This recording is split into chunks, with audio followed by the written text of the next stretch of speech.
ल पारी आउनु नसरी यहाँ हाम्रो कान्छी दिदी ओ पर्छ नि यस्तो छ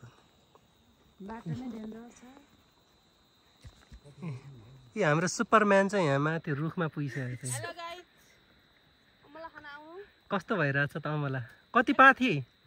यो लगभग पाथीको कति हो पाथीको कति हो पाथीको 120 ल गाइज 120 लिएर